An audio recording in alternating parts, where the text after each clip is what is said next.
Hello friends, कैसे हैं आप सब लोग। तो गाइस, आज की वीडियो रहने वाली है कॉस्ट अकाउंटिंग की थ्योरी के ऊपर। गाइस, इस वीडियो के अंदर मैं आपके साथ यूनिट 1 की जितनी भी थ्योरी है, यानी कि जो भी इंपॉर्टेंट क्वेश्चंस लास्ट ईयर के एग्जाम्स में हैं, सब कुछ कवर करने वाली हूँ। और कॉस्ट अकाउंटिंग के प्रैक्टिकल्स के ऊपर मैंने कुछ वीडियोस डाली हैं, यानी कि यूनिट 1 के प्रैक्टिकल्स करवा दिए हैं मैंने, मटीरियल चैप्टर करवा दिया, लेबर चैप्टर करवा दिया, ओवरहेड करवा दिया, और यूनिट 2 की वीडियो भी डाल दी है जो भी प्रैक्टिकल क्वेश्चंस हैं।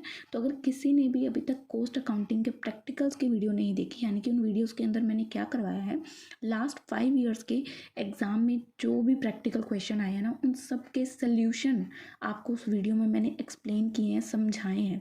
सो आई होप आप लोगों ने उन वीडियोस को देख लिया होगा। अगर आपका कोई भी डाउट है तो आप लोग मुझे बता सकते हैं। उसके बाद अब शुरू करते हैं हमारी आज की सेकेंड वीडियो, जो कि है कॉस्ट अकाउंटिंग की थ्योरी के ऊपर। गाइज, वीडियो को स्टार्ट करने से पहले छोटी सी रिक्वेस्ट करना चाहूँगी। टेलीग्राम का आपको पता होगा कि हमारा एक पहले ग्रुप हुआ करता था, जो किसी ग्लिच की वजह से जी डिलीट हो चुका था। अब नया क्रिएट किया गया है, जिसका लिंक नीचे डिस्क्रिप्शन में है, जो कि पब्लिक ग्रुप है, तो आप उसको ज्वाइन कर सकते हैं। और सेकेंड इंपॉर्टेंट इन्फॉर्मेशन क्या है कि हमारे चैनल पर ना आपको काफ़ी वीडियोज़ ऐसी दिखेंगी जो असेस मांगेंगी कि आपके पास उसका राइट है उन वीडियोस को देखने का, आपको मेंबरशिप ज्वाइन करने के लिए बोलेंगी। तो उसका प्रोसीजर ना बहुत इजी है। पिछले साल क्या होता था ना, हर स्टूडेंट मेरे को 59 या 50 रुपीज़ पे करता था पर सब्जेक्ट के, तो मुझसे वो नोट्स बाय करते थे। इस बार हमने क्या किया है कि 59 फॉर ऑल सब्जेक्ट कर दिया। पहले क्या था, 50 रुपीज़ पर सब्जेक्ट था, एक सब्जेक्ट के 50 रुपीज़ होते थे, अब 59 ऑल सब्जेक्ट्स के लिए कर दिया गया। तो अगर आप मेंबरशिप ज्वाइन करते हैं तो आपको सिंपली मुझे इंस्टाग्राम पे आके मैसेज करना है कि हमने सब्सक्रिप्शन ले ली है, तो मैं आपको एक टेलीग्राम के प्राइवेट ग्रुप में ऐड कर दूंगी, जहाँ पे आपको सारे नोट्स, सभी वीडियोज़ के लिंक्स, जो भी प्राइवेट वीडियोज़ है, सब कुछ प्रोवाइड किया जाएगा। ठीक है, चलिए अब वीडियो की थ्योरी की तरफ चलते हैं। बहुत ज़्यादा ईजी से भी ईजीएस्ट थ्योरी है इस चैप्टर की, तो इस पूरी बुक की आपको बस ध्यान से सुनना है। जो भी मैं बोलूँगी तो थ्योरी बहुत ईजी हो जाएगी। तो चलिए गाइज, हमारे क्वेश्चंस को स्टार्ट करते हैं। सबसे पहला है हमारा चैप्टर नंबर 1। चैप्टर नंबर 1 का क्वेश्चन देखिए क्या है। पहला क्वेश्चन आया हुआ है कि बताओ फाइनेंशियल अकाउंटिंग और कॉस्ट अकाउंटिंग के बीच में क्या डिफरेंस होता है। आपको कोई 5 डिफरेंसेस बताने हैं, तो हम थोड़ा लेंथी करेंगे, क्वेश्चन को लंबा दिखाएंगे, आपको दिखा देंगे। पहले फाइनेंशियल अकाउंटिंग क्या होती है।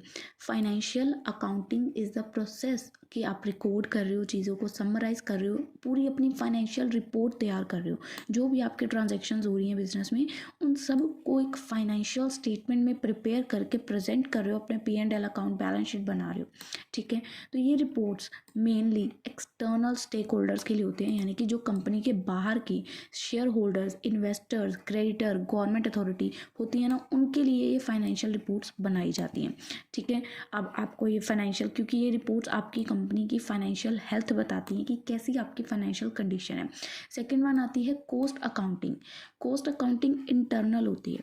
Cost accounting is the process जिसमें आप कॉस्ट को अनालाइज करते हो, मैनेज करते हो, कि जो भी उस प्रोडक्ट को बनाने की प्रोडक्शन की कॉस्ट आई है, सर्विसेज की कॉस्ट आई है, उसको आप अनालाइज और मैनेज करते हो। कॉस्ट अकाउंटिंग आपको हेल्प करती है कि आप अपने बजट्स के प्लान्स को मैनेज कर पाओ, अपनी कॉस्ट को जितना हो सके कम कर पाओ, और अपनी ऑपरेशनल एफिशिएंसी को इम्प्रूव कर पाओ। So cost accounting is used internally, इसको यूज़ किया जाता है, यानी कि मैंने आपको बताया कि इसका एक्सटर्नल कोई काम नहीं है।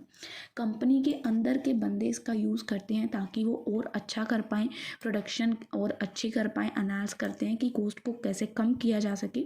तो आपको यहाँ पे इन दोनों के बेसिक डिफरेंसेस बताने हैं। फर्स्ट बताना है पर्पस। फाइनेंशियल अकाउंटिंग का क्या पर्पस है कि आपकी ओवरऑल फाइनेंशियल परफॉर्मेंस को शो करती है कि क्या बिजनेस की पोजीशन है, और ये ट्रैक करने में, आपको कॉस्ट को ट्रैक या एनालाइज करने में मदद करती है ताकि आपकी वेस्टेज कम हो। सेकंड, इसके यूज़र्स कौन होते हैं कि ये स्टेटमेंट जो है फाइनेंशियल अकाउंटिंग, ये external users like share holder, creditors, इनके लिए बनाई जाती है। और जो हमारी कॉस्ट अकाउंटिंग है, ये इंटरनल मैनेजमेंट के लिए होती है ताकि वो कॉस्ट को कंट्रोल कर पाएँ और उसके अकॉर्डिंग डिसीजन ले पाएँ। थर्ड, रिपोर्टिंग का पीरियड। ये जो फाइनेंशियल रिपोर्ट है, इसकी रिपोर्टिंग का पीरियड पीरियोडिकली होता है, या क्वार्टरली कर लो, या हाफ ईयरली कर लो, या एनुअली कर लो। और जो कॉस्ट अकाउंटिंग है ये कंपनी के अंदर ही रहती है, तो इसको किसी भी टाइम प्रिपेयर किया जा सकता है क्योंकि इंटरनल मेंबर्स के लिए होती है। उसके बाद लीगल रिक्वायरमेंट, फाइनेंशियल रिपोर्टिंग जो है कंपलसरी है बिजनेस के लिए कि आपको इसमें रूल्स लॉ वगैरह का पूरा ध्यान रखना है, और इसमें लीगली रिक्वायर्ड नहीं है क्योंकि इंटरनली पर्पज़ के लिए। टाइप ऑफ डाटा, इसमें फोकस होता है कि आपको हिस्टोरिकल फाइनेंशियल डाटा को शो करना है, पास्ट परफॉर्मेंसेस को शो करना है, और इसमें बोथ इंक्लूड होते हैं कि आपकी हिस्टोरिकल कॉस्ट क्या है, फ्यूचर में क्या कॉस्ट हो सकती है, पूरी प्लानिंग और कंट्रोलिंग होती है। ठीक है, उसके बाद इसमें स्कोप क्या है, फाइनेंशियल जो अकाउंटिंग है ये कवर करती है पूरे ऑल फाइनेंशियल एस्पेक्ट्स को, जैसे कि कितनी इनकम हुई है, कितने आपके एक्सपेंसेस हैं, कितने आपके एसेट्स हैं, कितनी आपकी लाइबिलिटीज़ हैं। और दूसरी साइड जो कॉस्ट अकाउंटिंग है ये किसके ऊपर फोकस करती है, सिर्फ कॉस्ट के ऊपर, कि जैसे प्रोडक्शन कर रहे हैं, सर्विसेज दे रहे हैं, तो उसकी कितनी कॉस्ट इंकर हो रही है। ठीक है, हमने वो कॉस्ट चेक करनी है। 7th format and standard, financial account में एक फिक्स फॉर्मेट होता है जो कि आगे ये आपको ना 6th सेम में सब्जेक्ट होगा, इश्यूज फाइनेंशियल रिपोर्टिंग आपको सब्जेक्ट होगा, उसमें आपको ये चैप्टर है IFRS गैप करके। ठीक है, तो ये फाइनेंशियल रिपोर्टिंग फाइनेंशियल अकाउंटिंग का फॉर्मेट होता है, एक फिक्स फॉर्मेट होता है जिसको फॉलो करके अकाउंटिंग स्टैंडर्ड्स को फाइनेंशियल रिपोर्ट को बनाया जाता है। ये कोई भी फॉर्मेट को फॉलो नहीं करता है क्योंकि इंटरनली रहना है इसने। इसके फोकस एरिया किसके ऊपर होती है कि कंसर्न विद प्रॉफिटेबिलिटी और ओवरऑल फाइनेंशियल पोजीशन बतानी है बिजनेस की, और ये फोकस करता है एफिशिएंसी के ऊपर कि कॉस्ट को मैनेज किया जाए, उसको कॉस्ट को कम करने के लिए और बढ़िया से बढ़िया तरीके ढूंढे जाएँ। टूल्स कौन से यूज़ होते हैं इसमें, जो है हमारी financial statements like P&L, balance sheet ये आते हैं, और इसमें कॉस्ट शीट, बजट और वेरियस एनालिसिस देखते हैं। डिसीजन सपोर्ट, आपको कोई 5 डिफरेंसेस बताने थे, मैंने आपको 10 बता दिए हैं। ठीक है, क्वेश्चन में क्लियरली लिखा हुआ है एनी 5 डिफरेंसेस। ठीक है, बट हमने आपको 10 बता दिए, तो आपके ऊपर आपको कितनी लेंथ लेके जानी है क्वेश्चन की, बट ईजी है। तो आप यहाँ पे समरी बता सकते हो कि फाइनेंशियल अकाउंटिंग का क्या ऑब्जेक्टिव है, किस पे फोकस करता है कि कंपनी का फाइनेंशियल रिजल्ट बतानी है। ठीक है, कॉस्ट अकाउंटिंग क्या करती है, ट्रैक्स को हेल्प करती है कि ट्रैकिंग और रिड्यूस कॉस्ट करने में। फिर ऑडियंस को बिल्कुल सिंपल क्वेश्चन का एक्सप्लेनेशन समरी यहाँ पे दे सकते हो। उसके बाद सेकंड क्वेश्चन जो कि 2023 में एग्जाम में आया था कि cost accounting system is neither unnecessary, कि मतलब लोग बोलते हैं कि कॉस्ट अकाउंटिंग सिस्टम ना एक अननेसेसरी का खर्चा है, बेफिजूल का खर्चा है जिसको हमने पाल रखा है, या rather it is a profitable investment. कुछ लोग कमेंट करते हैं कि यार हमें ना कॉस्ट अकाउंटिंग नहीं करवानी चाहिए, बहुत ज़्यादा एक्सपेंसिव है, इसके बहुत झमेले हैं, है ना। बट कुछ लोगों का ये कहना है कि ये प्रॉफिटेबल इन्वेस्टमेंट है, अगर हम इस पर पैसा लगाते हैं, नो डाउट ये एक्सपेंसिव होती है, बट अगर हम इस पर पैसा लगाते हैं तो आपको मैं इसकी लाइव एग्जाम्पल्स दिखाऊंगी जिन्होंने कॉस्ट अकाउंटिंग को इम्प्लीमेंट किया अपनी रियल लाइफ में, अपने वर्किंग बिजनेस में, और उनकी क्या आज पोजीशन है। तो आपको एग्जाम्पल्स बताऊंगी, आपने वो नाम बहुत सुने होंगे क्योंकि फेमस है। तो पहले तो आप कॉस्ट अकाउंटिंग के बारे में बता दोगे। अब कॉस्ट अकाउंटिंग सिस्टम अननेसेसरी है या नॉन एक्सपेंसिव, प्रॉफिटेबल इन्वेस्टमेंट के बारे में बताना है। कॉस्ट अकाउंटिंग सिस्टम एक मेथड है जिसको हम यूज़ करते हैं रिकॉर्ड करने के लिए, एनालाइज करने के लिए। उसका बेसिक मीनिंग बताया गया कि इसको डिज़ाइन किया गया कि डिटेल्स आपको प्रोवाइड करता है, आपकी प्रोडक्शन वगैरह के रिसोर्सेज की कॉस्टेस बताता है। तो ये बिल्कुल बेसिक मीनिंग लिखा हुआ है। अब आगे समझो why cost accounting is important. अब पहले यहाँ पे एक बार देख ही लो आप लोग, वरना कंफ्यूज हो जाओगे। कि आपको रिकॉर्ड्स वगैरह मैनेज करने में मदद करता है, बट यहाँ पे इसको क्यों डिज़ाइन किया गया है कि हमने इसके रिसोर्सेज वगैरह का जो भी प्रोडक्शन में खर्चा हो रहा है उसको देखना है। पर कुछ लोग यहाँ पे आर्ग्यू करते हैं कि कॉस्ट अकाउंटिंग को इम्प्लीमेंट अगर हम करते हैं तो एक बेफिजूल का खर्चा पाल रहे हैं। क्या ये स्टेटमेंट सही है? This statement is incorrect. Cost accounting सिर्फ एक टूल नहीं है, ये आपके बिजनेस की कॉस्ट को ट्रैक करता है। ये एक वैल्यूएबल इन्वेस्टमेंट है जो आपके बिजनेस को इम्प्रूव करता है, आपकी वेस्टेज कम करता है, आपकी प्रॉफिटेबिलिटी को बढ़ाता है। तो अगर आपको ये एक्सपेंसिव लग भी रहा है तो थोड़े टाइम के अंदर जब आपके प्रॉफिट्स बढ़ेंगे तो ये एक्सपेंस ईजिली कवर हो जाएगा। ठीक है, अब देख समझते हैं कि क्यों कॉस्ट अकाउंटिंग ज़रूरी है। क्यों लोग बोलते हैं कि एक्सपेंसिव तो है, आई नो, बट ये ज़रूरी है। इसकी वजह से जो प्रॉफिट्स होंगे ना, एक आधे साल में सारे लॉसेस कवर हो जाएंगे। कॉस्ट अकाउंटिंग क्यों इंपॉर्टेंट है? क्योंकि आपकी कॉस्ट को कंट्रोल करने में मदद करती है। कि कॉस्ट ये ना मार्केट में प्रोडक्ट ही 20 रुपये का बिक रहा है और आप तैयार ही 20 का कर रहे हो, आपकी कॉस्ट ही 20 रुपीज़ आ रही है। तो आपको कॉस्ट को कंट्रोल करने में बहुत मदद करती है कॉस्ट अकाउंटिंग। ठीक है। आपके डिसीजंस को सपोर्ट करती है, डिसीजन मेकिंग में मदद करती है, हेल्प करती है आपको कॉस्ट को डिटरमाइन करने के लिए कि क्या इफ़ेक्टिव तरीक़ों का यूज़ करके हम अपनी कॉस्ट को रिड्यूस कर सकते हैं। आप प्राइसिंग को और इम्प्रूव कर सकते हो। जब आपको कॉस्ट कम पड़ेगी तो आप मार्केट में भी स्टैंड कर पाओगे, कॉम्पिटिटिव लेवल पे भी कम्पिटनेस को भी मेंटेन कर पाओगे। प्रॉफिटेबिलिटी आपका डेफिनेटली बढ़ेगा जब आप कॉस्ट कम करने पे फोकस करोगे कि मैं क्या करूँ मेरे प्रोडक्ट की कॉस्ट कम लगे। सेल तो वो उतने का ही होगा, तो आपके प्रॉफिट्स बढ़ने लग जाएंगे। आपके लिए फ्यूचर ग्रोथ के लिए आपको ये प्रिपेयर करता है कॉस्ट अकाउंटिंग। ये आज आपको दिख रहा है कि ये बहुत महंगा है, इसको हमें नहीं करना चाहिए, पर ये फ्यूचर की ग्रोथ के लिए आपको तैयार कर रहा होता है। तो एड्रेस करना, कुछ लोगों ने इसके बारे में बुराइयां की हैं, मिसकंसेप्शंस दिए हुए हैं, तो उनको एड्रेस करना या बताना क्या ये अननेसेसरी चीज़ है। नो, ये अननेसेसरी नहीं है, ये इम्पॉर्टेंट है आज के टाइम पे। ये एक फालतू चीज़ नहीं है। लोगों ने क्या मिसकंसेप्शंस डाले हुए हैं कि ये फालतू की चीज़ है। Is it unnecessary? Cost accounting आज के कॉम्पिटिटिव मार्केट में बहुत ज़रूरी है। मार्केट को समझने के लिए, अपनी कॉस्ट को कंट्रोल करने के लिए। बिना कॉस्ट अकाउंटिंग सिस्टम में बिजनेसेस को बहुत सारे रिस्क को फॉलो करना पड़ सकता है, फेस करना पड़ सकता है। वो अपनी ओवर स्पेंडिंग कर देंगे, अननेसेसरी खर्चे करने लग जाएंगे, इन सब एफिशिएंट यूज़ होगा उनके रिसोर्सेज का, इनएबिलिटी होगी कि वो compete कर पाएँ मार्केट के प्राइजेस के साथ। तो ये फालतू का खर्चा नहीं है। पहली मिसकंसेप्शन जो मार्केट में उड़ती हुई खबरें फैली हुई हैं कि अननेसेसरी है। No, it is not unnecessary. Second, कि ये एक्सपेंसिव है। जब आप कॉस्ट अकाउंटिंग को सिस्टम को सेट करते हो, में इन्वॉल्व, इसमें कुछ इनिशियल कॉस्ट इन्वॉल्व होती हैं, पर ये स्टार्टिंग में एक्सपेंसिव है, पर ये लॉन्ग टर्म में आपको बेनिफिट्स देती हैं। तो जो एक्सपेंसेस है वो कवर आउटवेट हो जाते हैं, कवर हो जाते हैं। सो जो सेविंग्स होती है ना कॉस्ट कंट्रोल से, आपकी एफिशिएंसी इंप्रूव होती है, बेटर डिसीजन ले पाते हो। तो जो आपने सिस्टम पे खर्चा किया ना, वो तो ऑटोमेटिकली पे हो जाता है, सिस्टम खुद ही पे कर देता है जो एक्सपेंसेस हुए हैं, है ना। कॉस्ट अकाउंटिंग एक सिस्टम है, कह सकते हो ऐसे आप। तो सिस्टम पे फॉर इट सेल्फ, वो खुद के लिए खुद ही थोड़े टाइम बाद पे कर देता है, ठीक है। क्योंकि लॉन्ग टर्म के लिए इसको अगर लेके चलेंगे तो ये बहुत बेनिफिशियल चीज़ है, ठीक है। कॉस्ट अकाउंटिंग के क्या बेनिफिट हैं? क्या एक प्रॉफिटेबल इन्वेस्टमेंट है? येस, डेफिनेटली एक प्रॉफिटेबल इन्वेस्टमेंट है। बेनिफिट्स क्या हैं? एक्यूरेट आपकी कॉस्ट की एलोकेशन हो जाती है, आपको पता होता है कि कितने पैसों में क्या चीज़ प्रोडक्ट बन के तैयार हो जाएगा, कॉस्ट एलोकेट हो जाती है। राइट प्रोडक्ट पे राइट कॉस्ट, राइट एक्सपेंसिव होते हैं। आपकी एफिशिएंसी इन्हेंस होती है, यानी कि इसके थ्रू आप कॉस्ट की रिपोर्ट को एनालाइज करते हो। बिजनेसेस क्लियरली आइडेंटिफाई कर पाते हैं कि कहाँ कौन से एरियाज़ में उनको इम्प्रूवमेंट करना है, बेटर यूज़ करना है। आपकी वेस्टेज कम हो जाती है। कंपटीशन ऑब्वियसली बढ़ेगा क्योंकि कम कॉस्ट पे आप प्रोडक्ट तैयार कर रहे हो, और फाइनेंशियल कंट्रोल आपका बढ़ेगा क्योंकि आपके पास डिटेल कॉस्ट की इंफॉर्मेशन है कि पर प्रोडक्ट की मुझे इतनी कॉस्ट पड़ रही है और इसको मैं कैसे और इम्प्रूव कर सकता हूँ। तो यहाँ पे आप एग्जांपल्स दे सकते हो, ठीक है। एग्जांपल्स की क्यों इंपॉर्टेंट है? First, manufacturing company. एक मैन्युफैक्चरिंग कंपनी है जो यूज़ कर रही है कॉस्ट अकाउंटिंग को, कि वो अपने कॉस्ट को ट्रैक कर पाए, लाइक रॉ मटेरियल की कॉस्ट कितनी आ रही है, लेबर कॉस्ट कितनी ओवरहेड। तो इन कॉस्ट को एनालाइज करके कंपनी आइडेंटिफाई करती है कि वो एक चीपर सप्लायर है रॉ मटेरियल, और उसके जो खर्चे हैं वो कम कर सकती है 10%, ठीक है। कोई भी मैन्युफैक्चरिंग कंपनी की यहाँ पे एग्जांपल दी गई है। सेकंड, यहाँ पे सर्विस इंडस्ट्री की एग्जांपल दी गई है। मैं आपको रियल लाइफ एग्जांपल्स आगे दिखाती हूँ, वो ज़्यादा अच्छी हैं। अब यहाँ पे देखो कैसे cost accounting long term success में कंट्रीब्यूट करता है। प्लानिंग और बजटिंग करके आपके कॉस्ट को चेक करता है, एनालाइज करता है, प्लानिंग करता है उसको, ठीक है। बजटिंग करके आपकी प्रॉफिटेबिलिटी को आइडेंटिफाई करता है कि कहाँ पे आप गलतियाँ कर रहे हो, कहाँ पे ये सुधार करके कॉस्ट को और कम किया जा सकता है और प्रॉफिट को इंक्रीज़ किया जा सकता है। सस्टेनेबल है, जब आप कॉस्ट को रिड्यूस कर देती हो तो इसकी एफिशिएंसी और इम्प्रूव हो जाती है।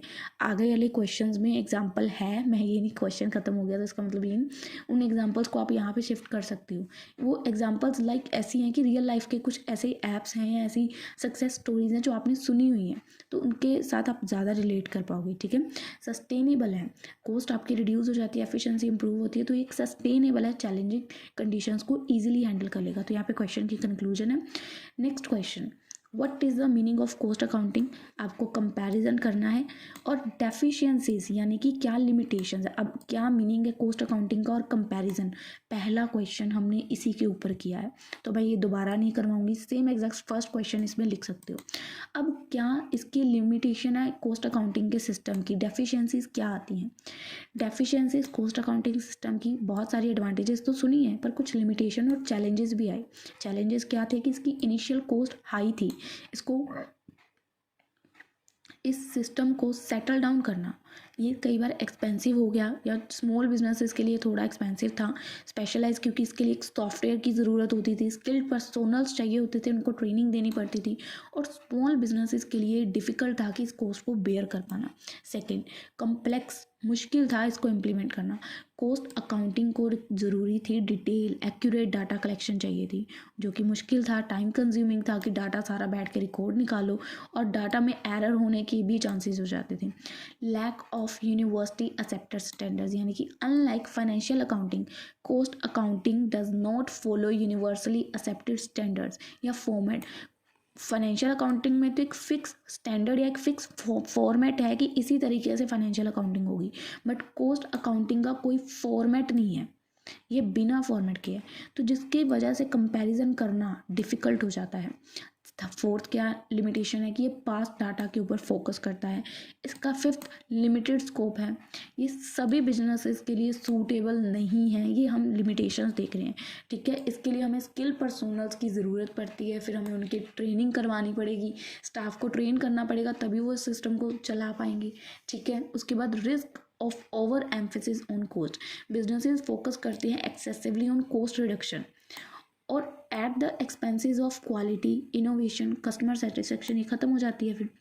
तो जब हम कॉस्ट को कम कम कम कम करने की कोशिश करते हैं, कहीं ना कहीं कभी कभी क्वालिटी भी डाउन आ जाती है, रिस्क में आ जाती है।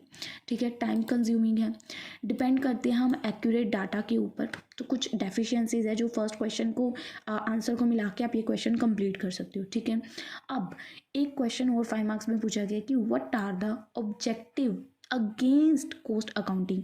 ऑब्जेक्टिव लिख दिया बट साथ में अगेंस्ट लिख दिया। अब यहाँ पे ये ऑब्जेक्टिव तो होते हैं नीड्स कि हमने उद्देश्य बताने हैं, बट अगेंस्ट लिख दिया तो ये ऑब्जेक्शन हो गई कि कॉस्ट अकाउंटिंग के अगेंस्ट क्या ऑब्जेक्शन है। ठीक है, ऑब्जेक्टिव्स अगेंस्ट कॉस्ट अकाउंटिंग, ये चीज़ ध्यान में रखनी है। यहाँ पे बच्चे कंफ्यूज हो गए, पेपर में ऑब्जेक्टिव लिखाएंगे कि या नीड्स हैं इनकी, नहीं, ऑब्जेक्शंस लिखने हैं यहाँ पे। ठीक है, कॉस्ट अकाउंटिंग पावरफुल टूल है, ये आप बता सकते हो। यहाँ पे आपको कुछ ऑब्जेक्शंस बताने हैं गाइज। यहाँ पे ना नंबर पॉइंटिंग की गलत हो गई है, कोई बात नहीं, पॉइंट्स की आपको पता चल जाएगा, यहाँ से स्टार्टिंग है। फर्स्ट ऑब्जेक्शन क्या है कि इसकी हाई इनिशियल कॉस्ट है, हमने ऊपर भी देखा क्वेश्चन का पॉइंट। ऑब्जेक्शंस लिमिटेशंस, ठीक है, जो ऊपर वाली थी वही लिख दो चाहे, क्यों क्या इसका ऑब्जेक्शन है, स्मॉल बिजनेसेस इसको कर नहीं सकते, अलग अलग तरीके से लिखी हुई है। कम्प्लेक्स होता है सिस्टम, डिफ़िकल्ट है, ठीक है, सभी के लिए ज़रूरी नहीं है। ठीक है, रिस्क होता है कि डाटा इनकरेक्ट ना हो जाए। तो सेम ऊपर वाले भी आप लिमिटेशन लिख सकते हो, चाहे इस मेथड से लिख लो चाहे वो लिख लो, दोनों में से कोई भी एक कर लेना। डेफिशिएंसीज लिमिटेशन सेम है। ठीक है, टाइम कंज्यूमिंग प्रोसेस है, एग्जैक्ट वही पॉइंट्स है। ठीक है, तो मैं नहीं करवाऊंगी आपको ये, आप देख लीजिएगा ऊपर वाले क्वेश्चन से। अब लास्ट क्वेश्चन है इस चैप्टर का, discuss the characteristics of an ideal costing system. क्या करेक्टरिस्टिक्स हैं आइडियल कोस्टिंग सिस्टम की और इसके स्टेप्स कि आप कैसे कॉस्ट अकाउंटिंग कोस्टिंग सिस्टम को इंस्टॉल कर सकते हो अपने बिजनेस के अंदर, उसके क्या स्टेप्स हैं, तो ये बतानी है। क्वेश्चन 2022 में आया है। तो चलिए गाइज इसका आंसर देखते हैं क्या है। करेक्टरिस्टिक्स बतानी है कि आइडियल कोस्टिंग सिस्टम के क्या करेक्टरिस्टिक्स हैं। करेक्टरिस्टिक्स बतानी है सिंपल आपने। ठीक है, करेक्टरिस्टिक्स क्या है कॉस्ट अकाउंटिंग के। फर्स्ट, एक्यूरेसी होती है। आइडियल कोस्टिंग सिस्टम आपको एक एक्यूरेट कॉस्ट की इंफॉर्मेशन प्रोवाइड करता है, जो इंफॉर्मेशन आपको डिसीजन लेने में मदद करती है, बजट प्लान करने में मदद करती है, प्राइस डिसाइड करने में मदद करती है। आपको ये डिसीजन लेने में मदद करती है, बजटिंग, प्राइसिंग। अब सोचो अगर आपका सिस्टम जो पुराना हो, कॉस्ट अकाउंटिंग ना हो, और वो सिस्टम आपको रॉन्ग डाटा डाटा प्रोवाइड करे, तो जिसकी वजह से क्या होगा, आप गलत डिसीजंस ले लोगे जो आपके बिजनेस को हार्म करेंगे। फॉर एग्जांपल, अगर आपके पास कॉस्ट अकाउंटिंग इन्फॉर्मेशन गलत है तो आप कंपनी के लिए जो प्राइजेज होंगे प्रोडक्ट के बहुत ज़्यादा हाई सेट कर दोगे या बहुत कम सेट कर दोगे, जो आपकी सेल्स को असर डालेंगे। So why it's important, accurate costing के लिए ये बहुत ज़रूरी है, जिसकी मतलब जब आप ये करोगे तो आप ओवर चार्ज नहीं करोगे, ना ही अंडर चार्ज करोगे कस्टमर से। जो चीज़ का प्राइस है वही लोगे और आप प्रॉफिट में रहोगे। ठीक है, एक्यूरेसी आपको प्रोवाइड करता है। सेकंड, सिंप्लिसिटी, बहुत सिंपल है, सिंपल है और इजी टू अंडरस्टैंड है। कम्प्लेक्स कॉस्टिंग सिस्टम कई बार कंफ्यूज कर देते हैं एम्प्लॉयज़ को, मैनेजर्स को, और एरर्स होने के चांसेस हो जाते हैं। पर इसका मेन गोल होता है कि आपको कॉस्ट की इंफॉर्मेशन प्रोवाइड करना जो कि ईजिली कोई भी इंटरप्रेट कर पाए ऑर्गेनाइजेशन में। ठीक है, तो क्यों इंपॉर्टेंट है, क्योंकि सिंपल कॉस्टिंग का सिस्टम रिड्यूस कर देगा कि कोई भी मिस्टेक ना हो। अगर आपके पास इतना मुश्किल सा कोई सिस्टम है कॉस्टिंग का जो आपके एम्प्लॉयज़ को ही कंफ्यूज कर रहा है, मैनेजर कंफ्यूज हो रहे हैं, तो कैलकुलेशन तो गलत होनी ही होनी। इसको सिंपल आपको बना के देता है। ये जो हमारा कॉस्ट अकाउंटिंग है ये बहुत सिंपल है। ठीक है, उसके बाद flexibility, ideal costing system flexible होता है। फ्लेक्सिबल मतलब कि चेंजेस आप इसमें कर सकते हो क्योंकि ये इंटरनल होता है। उसके बाद कॉस्ट कंट्रोल और मॉनिटर कर सकते हो। सिस्टम आपको अलाउ करते हैं कि कंपनी को कि आप कॉस्ट को मॉनिटर करो, ट्रैक करो वेरिएंसेस को, कि एक्चुअल कॉस्ट तो ये थी, हमने इतनी एक्सपेक्ट की थी, तो इतनी ज़्यादा क्यों आ रही है या कम क्यों आ रही है। ठीक है, आप एरियाज़ को आइडेंटिफाई कर सकते हो। टाइमलीनेस है, कॉस्टिंग की जो भी इंफॉर्मेशन अवेलेबल है, मतलब जब भी आपको ज़रूरत होगी वो आपके पास अवेलेबल होगी। डेली बेस पे, वीकली बेस पे, मंथली बेस पे इंफॉर्मेशन आपके पास अवेलेबल होगी। सो अगर एक कंपनी सोचो कि कॉस्ट अकाउंटिंग यूज़ नहीं करी, वो आउटडेटेड कंपनी है, तो उसको कॉस्ट की इन्फॉर्मेशन निकालने में डिले हो जाएगा, उसके पास कोई डाटा ही नहीं है। इसमें आपका डाटा कलेक्ट और अनालिस होगा डिटेल लेवल पे, बट अगर आप इसको यूज़ नहीं कर रहे तो आपका डाटा बिखरा पड़ा है, तो आपके पास कोई इन्फॉर्मेशन ही नहीं है। ठीक है, उसके बाद comprehensive, ideal costing system should cover all areas of business like direct और इनडायरेक्ट कॉस्ट, और ये आपको एक डिटेल ब्रेकडाउन प्रोवाइड करता है डिफरेंट डिपार्टमेंट, प्रोडक्ट्स और सर्विसेज के अंदर। तो ये हेल्प करता है मैनेजर्स की कि आप अंडरस्टैंड कर पाओ कि कितने पैसे स्पेंड करने हैं, कहाँ पैसे स्पेंड करने हैं, कहाँ आपको कॉस्ट रिड्यूस करने की ज़रूरत है, सब कुछ बताता है। नेक्स्ट, कॉस्ट इफेक्टिवनेस, तो यहाँ पे करेक्टरिस्टिक्स हैं, आप इजीली बता सकते हो। ठीक है, स्टैंडर्डाइज में क्या है, आइडियल कॉस्टिंग सिस्टम आपको अलाउ करता है कि स्टैंडर्डाइज करो आपकी कॉस्ट की इंफॉर्मेशन को, यानी कि इंश्योर दैट जो सेम कॉस्ट प्रिंसिपल्स और मैथोलॉजीज हैं उनको अप्लाई करो ऑर्गेनाइजेशन के अंदर, तभी आप कॉस्ट को ईजिली कंपेयर कर पाओगे डिफरेंट डिपार्टमेंट्स के साथ। सेम मेथड का यूज़ करो। ठीक है, सेम मेथडोलॉजी का अप्लाई करो अपनी ऑर्गेनाइजेशन के अंदर, डिफरेंट डिपार्टमेंट्स। अगर डिफरेंट मेथड, डिफरेंट तरीक़ों से आप कॉस्ट अकाउंटिंग बना रहे हो तो फिर आप उसको कंपेयर करते वक्त खुद ही कंफ्यूज हो जाओगे। सिंपल रखो, integrate with other systems, integrate करो। उसके बाद अगर आप अपनी कंपनी में कॉस्ट अकाउंटिंग सिस्टम लाना चाहते हो तो स्टेप्स क्या हैं उसको इंस्टॉल करने के लिए। What are the steps to install cost accounting system. First, identify करो objective, identify the objective of costing system before installing. First step क्या है कि क्लियरली डिफाइन करो कि क्या ऑब्जेक्टिव है, क्यों नीड पड़ी। फॉर एग्जाम्पल, एक कंपनी चाहती है कि उसको अपने प्रोडक्शन की कॉस्ट को ट्रैक करना है, एक्सपेंसेस को कंट्रोल करना है, प्राइजेस को एक्यूरेटली सेट करना है, तो ये ऑब्जेक्टिव है उसके पास कि मुझे ये काम करवाने हैं, तभी तो उसको इम्प्लीमेंट करने का फ़ायदा है। क्लियर ऑब्जेक्टिव होना बहुत ज़रूरी है। सेकेंड, अप्रोप्रिएट मेथड चूज़ करो कि किस मेथड के थ्रू आपको कॉस्टिंग करवानी है, जॉब ऑर्डर कॉस्टिंग करवानी है, प्रोसेस कॉस्टिंग करवानी है, एक्टिविटी बेस्ड कॉस्टिंग करवानी है, ये आपको डिसाइड करना है। ठीक है, जब आपका ऑब्जेक्टिव डिफाइन हो गया, नेक्स्ट स्टेप क्या है कि आपको कॉस्टिंग का मेथड डिसाइड करना है। डिफरेंट टाइप के मेथड्स हैं। जॉब ऑर्डर कॉस्टिंग बिजनेसेस के लिए होती है जो प्रोड्यूस करते हैं, कस्टमाइज करते हैं गुड्स और सर्विसेज को, लाइक कंस्ट्रक्शंस और कंसल्टिंग फर्म्स के लिए। सेकंड, प्रोसेस कॉस्टिंग होती है जिनकी कंटिन्यूअस प्रोडक्शंस है, लाइक फूड या chemical industries. Third, activity based, ये बिजनेसेस के लिए होते हैं who want to allocate cost based on their specific activity, जो स्पेसिफिक एक्टिविटी के बेस पे जिनकी कॉस्ट होती है। तो ये आपको डिसाइड करना है कि आपको कौन से मेथड के थ्रू अपनी कॉस्टिंग करवानी है। सो आप वहाँ पे बता सकते हो। Third, designing the costing system, उसको डिज़ाइन करना कि किस स्ट्रक्चर में चाहिए, स्टेप्स इन्वॉल्व होते हैं। So it include determine how cost will be classify, कैसे वो एलोकेट होगी, कैसे वो मॉनिटर होगी, उसका एक स्ट्रक्चर आपको देखना है, डिज़ाइनिंग देखनी है। So this system should be design to meet कि जो आपके ऑब्जेक्टिव्स को फुलफिल कर पाए, आपको एक रेलिवेंट इन्फॉर्मेशन प्रोवाइड कर पाए। फोर्थ, आपको डाटा कलेक्ट करना है। डिज़ाइन कंप्लीट हो गया। नेक्स्ट स्टेप क्या है कि जो भी इंपॉर्टेंट डाटा है उसको कलेक्ट करिए, नेसेसरी डाटा को, और this include identify all the direct और indirect cost that need to be track, जिसको ज़रूरत है कि ट्रैक करें हम उस इन्फॉर्मेशन को। तो आपको उस इन्फॉर्मेशन को कलेक्ट करना है, नेसेसरी डाटा को इसमें पुट करना है। डाटा वेरियस डिपार्टमेंट्स का हो सकता है, लाइक प्रोडक्शन, सेल, एडमिनिस्ट्रेशन, सारा डाटा लेके आना है। फिफ्थ, आपको इंस्टॉल करना है अपने सॉफ्टवेयर और सिस्टम को सिंपली। देन ट्रेन, अपने स्टाफ को ट्रेन करना है, उनको ट्रेनिंग देनी है कि इसको कैसे यूज़ करना है। देन सिस्टम को टेस्ट करना है बिफोर इम्प्लीमेंटिंग की कोस्टिंग सिस्टम, आपको उसको एक टेस्ट कर लेना है कि ये सही काम कर रहा है कि नहीं कर रहा। उसके बाद फुल्ली इंप्लीमेंट हो गया, ऑन गोइंग मॉनिटरिंग, आप उसको चेक करते रह सकते हो, टेस्ट करते रह सकते हो कि इंप्लीमेंट हो चुका है। तो क्वेश्चन की कंक्लूजन है। अब आता है हमारा चैप्टर नंबर 3। चैप्टर नंबर 2 का कोई क्वेश्चन पिछले कुछ सालों से एग्जाम में नहीं आया है थ्योरी बेस पे, ठीक है। अब चैप्टर नंबर 3 है हमारा मटेरियल बेस। इसका एक ही क्वेश्चन है जो 2023 में आया था, लीफो और फीफो के बारे में। बहुत ईजी क्वेश्चन है, जिन्होंने प्रैक्टिकल कर रखे हैं ना, जिन्होंने मटेरियल की मेरी वो प्रैक्टिकल वाली वीडियो देखी है, उनको ये भी क्लियर हो जाएगा ईजिली। बहुत ईजी क्वेश्चन है। एक्सप्लेन करना है आपको, सूटेबल एग्जांपल्स के साथ बताना है कि फीफो और LIFO method pricing material issue के लिए क्या है और मेथड्स क्या हैं, और which of these methods would be recommend, किस मेथड को आप रेकमेंड करोगे, लीफो को रेकमेंड करोगे या फीफो को करोगे। तो पहले तो आपको बता देना है, inventory management of accounting businesses need पड़ती है कि आपको कैसे प्राइस को डिटरमाइन करना है, how to price the goods sale और use from their inventory. FIFO और लीफो दो कॉमन वेज हैं जिसके थ्रू आप कैलकुलेट कर सकते हो अपने मटेरियल की कॉस्ट को। जो भी आपने यूज़ किया है मटेरियल या जो भी आपने मटेरियल सेल किया है उसकी कॉस्ट को कैलकुलेट करने के लिए दो मेथड हैं, फीफो और लीफो।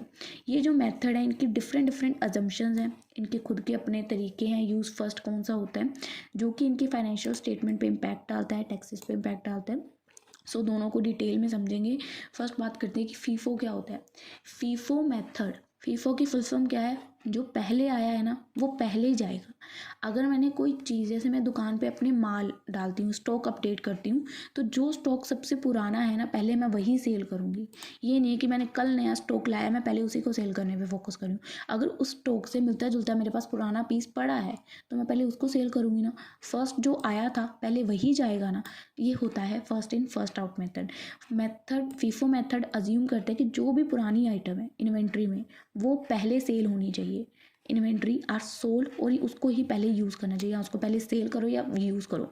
इसका मतलब क्या है कि जो फर्स्ट गुड्स को परचेज किया था वही पहले सेल होनी चाहिए, जो सबसे पहले परचेज किए गए वे सबसे पहले सेल हो। So FIFO is deal for industries. ये किन के लिए होता है, फीफो मेथड किन के लिए होता है, इंडस्ट्रीज के लिए जो डील करते हैं उन गुड्स में, लाइक जो जिनकी एक कह सकते हो शेल्फ लाइफ होती है, लाइक फूड, मेडिसिन, बेवरेजेस, जहाँ पे पुराना स्टॉक पहले यूज़ किया जाता है ताकि, क्योंकि वो एक्सपायर होने वाला होता है, उसको एक्सपायर होने से पहले ख़त्म करना होता है, यूज़ करवाना होता है, स्पॉयल ना हो जाए ताकि, क्योंकि अगर एक्सपायरी निकल गई तो वो वेस्ट है। तो फीफो कहाँ यूज़ होता है, इंडस्ट्रीज़ में, जो पेरिशेबल गुड्स में इंडस्ट्रीज डील करती हैं। पेरिशेबल गुड्स कौन से होते हैं, गुड्स, मेडिसिन वगैरह, फूड वगैरह ये होते हैं। तो फर्स्ट इन फर्स्ट आउट, जो चीज़ माल, जो स्टॉक मेरे गोडाउन में पहले आएगा वही स्टॉक पहले सेल होगा, जो लेटेस्ट है वो नहीं। तो एग्जांपल दे सकते हो यहाँ पे। एग्जांपल है कि कंपनी ने रॉ मटेरियल बाय किया, 1 जनवरी को हम 100 यूनिट बाय किए, 15 जनवरी को 150 बाय किए, 30 जनवरी को 200 यूनिट बाय किए। अब कंपनी ने ना 300 यूनिट सेल करने हैं। एक कंपनी है उसने ये सारे यूनिट ऐसे ऐसे डेट्स को बाय किए। अब कंपनी ने 300 यूनिट सेल करने हैं 1 फेब को, इन तीनों के बाद, ठीक है, 1 फेब को। फीफो मेथड क्या है, अंदर फीफो मेथड के अंदर इसको सेल करना है 300 यूनिट। वो क्या बोलेगी, पहले ये आया है तो पहले 300 में से 100 यूनिट मैं इसमें से कस्टमर को दूंगी जिसकी मुझे 10 रुपीज़ कॉस्ट पड़ रही है, तो बाकी तो मेरा प्रॉफिट है। सेकेंड, 300 पूरे तो नहीं कवर हुए, अभी 200 रहते हैं। फिर बोलेगी वो कि मैं 150 इसमें से निकाल दूंगी क्यूब। अब ये तो ख़त्म हो गया जब इसमें से 100 निकाल दिए, फिर 150 वाला ऊपर आ गया टॉप में, तो इसमें से 150 निकाल देगी। अभी भी हमारे टोटल 250 शेयर यूनिट हमें मिले, 50 अभी भी पेंडिंग है, तो 50 यूनिट्स हम लेटेस्ट वाले से उसको इशू करेंगे। अब इस मेथड का फ़ायदा क्या होता है, जब हमने जो पुराना माल ख़रीदा होता है उसको पहले सेल करते हैं। जब हमने उसको ख़रीदा उसकी कॉस्ट कम थी।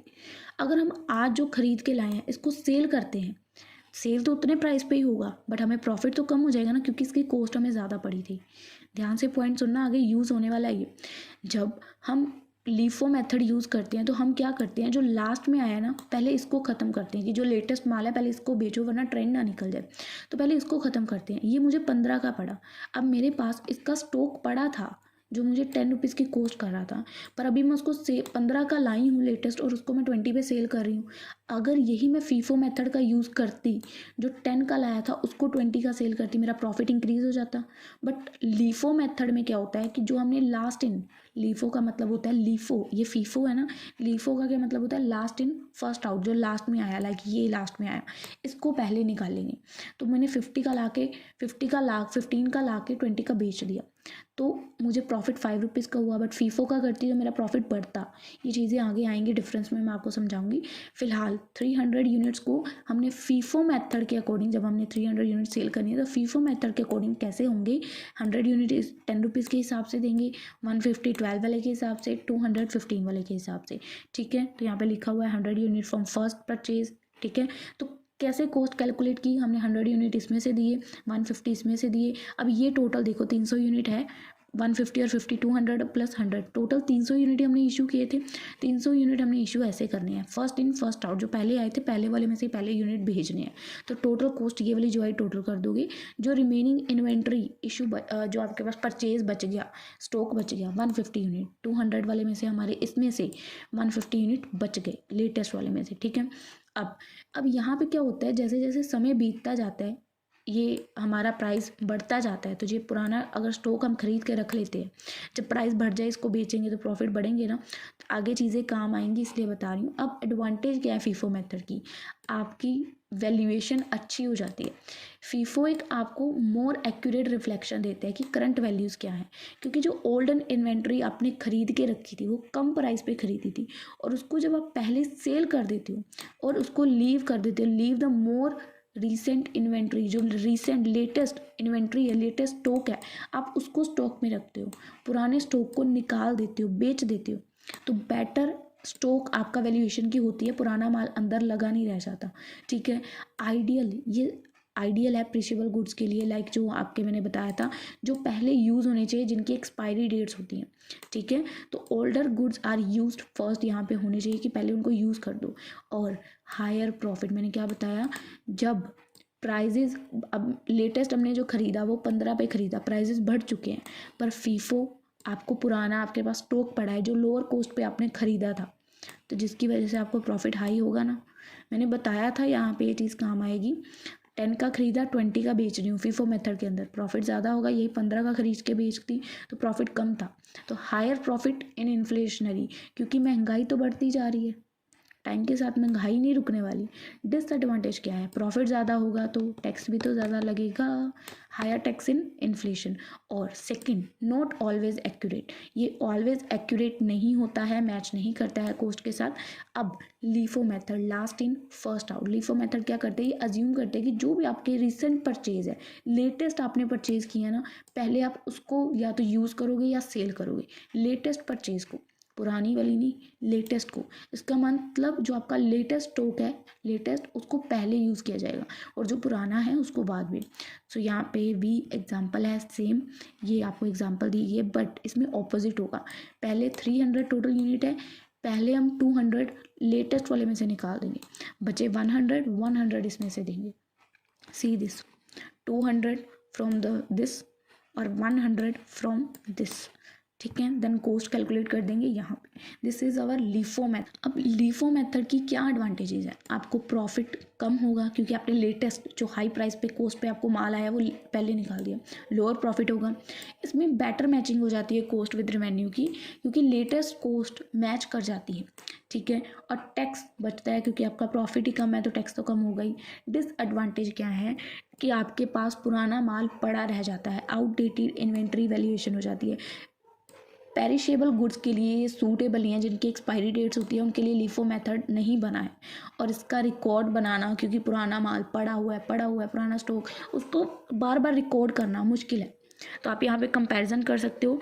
Inventory flow assumption, order inventory को ये यूज़ करता है, ये लेटेस्ट को यूज़ करता है लीफो, ठीक है। इसमें कॉस्ट ऑफ गुड सोल्ड की कॉस्ट कम होती है इन्फ्लेशन पीरियड की वजह से, जिसकी वजह से आपको प्रॉफिट हाई होता है। उसके बाद देखिए यहाँ पे क्या लिखा हुआ, हायर हायर कॉस्ट होती है और आपका इन्फ्लेशनरी पीरियड जो है उसकी वजह से आपका प्रॉफिट जो है वो कम होता है।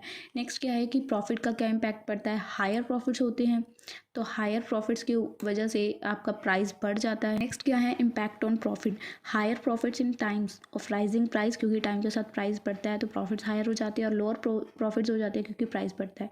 इम्पैक्ट टैक्स के ऊपर क्या होता है, टैक्स हाई लगता है, टैक्स लो लगता है। इन्वेंट्री वैल्यूएशन क्या होती है कि ये मोर एक्यूरेट होता है, आपके करंट मार्केट वैल्यूज़ को बताता है और ये इतना रिफ्लेक्ट नहीं करता करंट मार्केट वैल्यू को। इंडस्ट्री सुटेबिलिटी होती है, ये बिजनेस के लिए, पेरिशेबल गुड्स के लिए बेस्ट होता है। सुटेबल होता है ये इंडस्ट्रीज़ के लिए जहाँ टैक्स सेविंग्स की नीड होती है। रिकॉर्ड को बनाता है सिंपली और इजीली मैनेज करना, और ये थोड़ा मुश्किल होता है। Use in rising pricing, result होता है इसका हायर प्रॉफिट टैक्सेस, और इसका होता है lower profit lower taxes. When to use FIFO, कब हमें फीफो यूज़ करना चाहिए, जब हमें अपने प्राइस को बढ़ाना है, राइजिंग प्राइसेस, प्रॉफिट्स करने हैं, टैक्स इम्प्लीकेशंस करनी है, तब हमें फीफो मेथड यूज़ करना चाहिए। प्रॉफिट ज़्यादा होंगे, टैक्स ज़्यादा लगेगा। पेरिशेबल गुड्स है तब हमें फीफो का यूज़ करना चाहिए, और अगर हमें अपनी वैल्यूएशन एक्यूरेट चाहिए इन्वेंट्री की, स्टॉक की, तो हमें फीफो यूज़ करना चाहिए। लीफो कब यूज़ करना चाहिए, जब आप टैक्स सेव करना चाहते हो, मतलब टैक्सेस पे ही नहीं करना चाहते, कम पे करना चाहते हो, तो ऑब्वियस आपके प्रॉफिट कम शो होंगे तो आपको टैक्स पे नहीं करना पड़ेगा, तब आप लीफो मेथड शो कर सकते हो, यूज़ कर सकते हो। मैचिंग करंट कॉस्ट, आपकी करंट कॉस्ट रेवेन्यू से मैच कर जाएगी, जितने का आपके खरीदा, करंट कॉस्ट जितनी थी उतने का आपने बेच दिया, उतनी आपकी इनकम हुई, तो आपको पैसे कम पे करने पड़ेंगे। नॉन पेरिशेबल गुड्स जब है तभी इसको यूज़ करिए। कंक्लूजन है क्वेश्चन की, क्वेश्चन वाइंड अप है। नेक्स्ट चैप्टर 4 के क्वेश्चंस है, थोड़े इजी हैं, मतलब बड़े इजी हैं, बट आप ध्यान से सुनेंगे तो इजी रहेंगे। What do you mean by फ्रिंग benefit, फ्रिंग benefit क्या होते हैं और लेबर कोस्ट का ये कैसे पार्ट है। फ्रिंग बेनिफिट एडिशनल बेनिफिट्स होते हैं जो एम्प्लॉयर के द्वारा एम्प्लॉयज़ को प्रोवाइड किए जाते हैं उनकी रेगुलर इनकम से अलग, उनकी रेगुलर इनकम, वेजेस, सैलरी, उनसे अलग उनको बेनिफिट्स दिए जाते हैं। ये बेनिफिट्स यूजुअली उन एम्प्लॉयज़ की वेलबींग के लिए दिए जाते हैं, उनको फाइनेंशियल सिक्योरिटी प्रोवाइड करने के लिए या उनको इनकरेज करने के लिए और अच्छा काम करो। फ्रिंग बेनिफिट्स नॉन वेज कंपनसेशन होते हैं और ऑफ्टन कंसिडर करते हैं कि एक इसेंशियल पार्ट है एम्प्लॉयज़ की टोटल कंपनसेशन का, ठीक है। सिंपल वर्ड्स में बोले तो फ्रिंग बेनिफिट एक्स्ट्रा पर्क्स होते हैं। पर टर्म्स में बोलें तो जो फ्रिंग बेनिफिट्स हैं वो एक्स्ट्रा पर्क्स होते हैं या एक्स्ट्रा बोनसेस होते हैं जो एम्प्लॉयज़ को रिसीव होते हैं।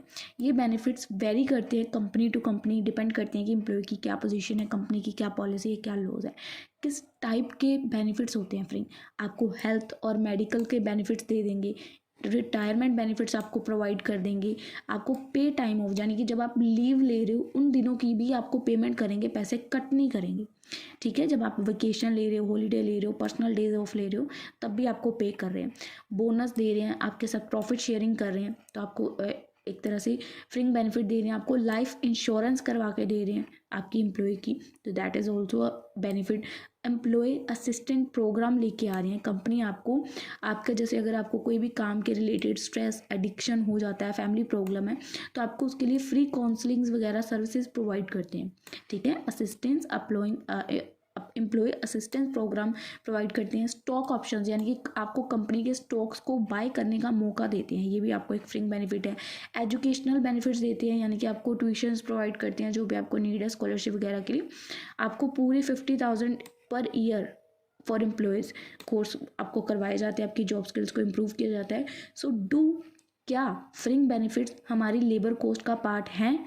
यस। लेबर कोस्ट के, अगर आपको पेपर में क्वेश्चन आता है ना कि लेबर कोस्ट क्या होती है और उसके कंपोनेंट्स क्या होते हैं, तो फ्रिंग बेनिफिट एक लेबर कोस्ट का कंपोनेंट है, ठीक है।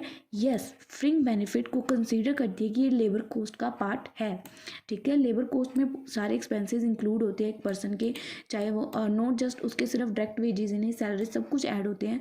फ्रिंग बेनिफिट कंट्रीब्यूट करती हैं ओवरऑल कंपनसेशन के ऊपर कि एम्प्लॉय के आप प्रोवाइड कर रहे हैं। एसेंशियल्स अट्रैक्ट करते हैं, एम्प्लॉयज़ को रिटेन करते हैं, क्योंकि जिस कंपनी में फ्रिंग बेनिफिट दिए जा रहे हैं ना, वहाँ नए नए टैलेंट अट्रैक्ट होते हैं, ठीक है। जब यहाँ पे आपको सिंपल इन्फॉर्मेशन दी गई है, एग्जांपल दी गई है। अब बेनिफिट्स क्या हैं, अब फ्रिंग बेनिफिट कैसे इम्पैक्ट डालती है लेबर कोस्ट के ऊपर। आपकी लेबर की कॉस्ट इंक्रीज हो जाती है, यानी कि जब आपको बेनिफिट्स मिलते हैं फ्रिंग बेनिफिट्स के ओवरऑल पैकेज एम्प्लॉयज़ का बढ़ जाता है, जो सिंपल आपको सैलरी 50,000 का पैकेज था उसमें फ्रिंग बेनिफिट ऐड कर दिए तो पैकेज और बड़ा हो गया, इंक्रीज हो गई ओवरऑल कॉस्ट। ठीक है, आपकी मोटिवेशन बढ़ेगी, एम्प्लॉयज़ मोटिवेटेड रहेंगे। Third, legal obligation. Some fringe benefits में क्या होता है कि रिटायरमेंट प्लान या हेल्थ इंश्योरेंस ये लीगली रिक्वायर्ड होता है कई कंट्रीज़ में कि आपको फ्रिंग बेनिफिट देने ही देने हैं, लीगली है कि ये सभी एम्प्लॉयज़ को दिए जाएंगे। फोर्थ वन है कि competition and requirement. फ्रिंग benefits companies attract करती हैं अपनी कंपनी की तरफ टॉप टैलेंटेड्स को। जब लोगों को पता चलता है कि इस कंपनी में बेनिफिट्स भी दिए जा रही है, सुविधाएं भी हैं, तो लोग ज़्यादा उस कंपनी की तरफ अट्रैक्ट होते हैं कि भाई मैंने भी इसी कंपनी में जॉब करनी है। ठीक है, अब उसके बाद एडवांटेजेस क्या है कि फ्रिंग बेनिफिट्स फॉर एम्प्लॉयज़ के लिए क्या एडवांटेजेस हैं। फाइनेंशियल सिक्योरिटी मिलती है आपको, जॉब सेटिस्फेक्शन होता है, आप लॉयल रहते हो काम के लिए, आपकी हेल्थ और वेलबींग इंप्रूव होती है, आपकी वर्क लाइफ बैलेंस रहती है। एडवांटेजेस ये हमने क्या देखे कि एम्प्लॉयज़ को क्या बेनिफिट हुए, फ्रिंग बेनिफिट के जो हम काम कर रहे हैं हमें क्या बेनिफिट है, जिसने हमें नौकरी दी एम्प्लॉयर उसको क्या बेनिफिट हुए। ये बंदा नए नए टैलेंट्स को अपनी कंपनी की तरफ अट्रैक्ट कर रहा है, अपने एम्प्लॉयज़ की प्रोडक्टिविटी कम, जब एम्प्लॉयज़ मोटिवेटेड रहेंगे तो प्रोडक्टिविटी ज़्यादा, प्रोडक्ट्स ज़्यादा काम करेंगे तो बूस्ट होती है एम्प्लॉयज़ की प्रोडक्टिविटी, कंपनी की एक ओवरऑल इमेज इंप्रूव होती है कि ये कंपनी अच्छी है, अच्छे बेनिफिट्स देती है और टैक्स बेनिफिट्स भी आपको मिलते हैं। तो एग्जाम्पल यहाँ पे है रियल लाइफ एग्जाम्पल, जो मैंने आपको ऊपर भी बोल रही थी कि रियल लाइफ एग्जाम्पल्स हैं, तो ये फ्रिंग बेनिफिट के एग्जाम्पल हैं। मैं आपको कॉस्ट अकाउंटिंग की समझ रही थी, सॉरी, कॉस्ट अकाउंटिंग की आप वही वाली लिख लेना जो हम ऊपर बात कर रहे थे, मुझे लगा कि ये भी कॉस्ट अकाउंटिंग है, बट दैट इज़ फ्रिंग बेनिफिट की रियल लाइफ एग्जांपल्स। टेक की इंडस्ट्री, कंपनीज लाइक जैसे गूगल, माइक्रोसॉफ्ट, इन्होंने अपने स्टाफ को फ्रिंग बेनिफिट्स दिए, जैसे कि फ्री मील्स प्रोवाइड की, जिम की मेंबरशिप दी, आपको चाइल्ड केयर के लिए ऑन साइट ऑप्शंस दिए, स्टॉक के ऑप्शंस दिए। ठीक है, तो ये क्या है, इन्होंने फ्रिंग बेनिफिट अपने स्टाफ को प्रोवाइड किए। टेक इंडस्ट्री लाइक गूगल और माइक्रोसॉफ्ट और आज दुनिया की टॉप कंपनीज हैं। दूसरी मैन्युफैक्चरिंग कंपनीज, इन्होंने हेल्थ इंश्योरेंस प्रोवाइड की, ओवर टाइम पे किया, पे लीव दी, रिटायरमेंट बेनिफिट दिए, तो ये भी एक सेफ्टी है। उसके बाद रिटेल इंडस्ट्रीज में देख सकते हो आप, तो ऐसे ही करते क्वेश्चन की कंक्लूजन है।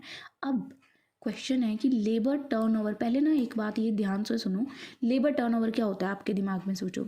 लेबर टर्नओवर हम सोचते हैं कि लेबर को इतने पैसे दिए होंगे, नहीं, लेबर टर्नओवर होता है कि लेबर कितनी कंपनी को छोड़ के जा रही है, लेबर लीव द कंपनी, छोड़ के जा रही है। ठीक है, लेबर टर्नओवर, हाउ, हम इसको कैसे मेजर कर सकते हैं कि हमारी कितनी लेबर टर्नओवर हो रही है, छोड़ के जा रही है, क्यों, वाई लेबर टर्नओवर एक सीरियस मैटर है कि हमें इसके बारे में सोचना चाहिए।